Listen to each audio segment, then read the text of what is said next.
Welcome to Guide Guru. We hope this video helps. You start by getting the essentials ready.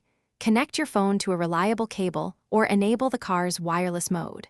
Make sure Android Auto permissions, location, phone, and notifications are granted on your device.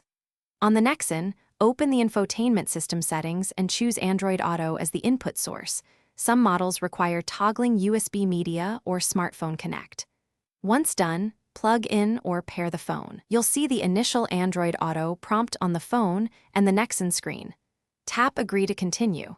Once the initial connection appears, follow the prompts to pair Bluetooth and authorize media and contact access so voice calls and messages show up correctly.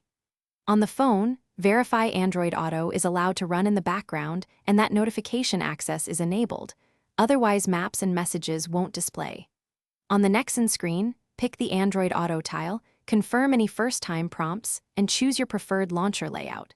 If using wireless, make sure the car's Bluetooth is connected and the phone's Wi-Fi hotspot or direct Wi-Fi link is active.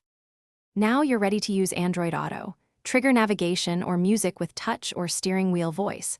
Google Assistant handles directions, messages, and calls while keeping focus on driving. Make small adjustments, audio output, equalizer, and screen brightness, directly from the Nexon if sound or display looks off. If the connection drops or apps won't load, restart your phone, try a different USB cable or port, and clear Bluetooth pairings on both phone and Nexon. That quick reset resolves most problems without dealer visits. Thanks for watching. Consider subscribing if we helped you today.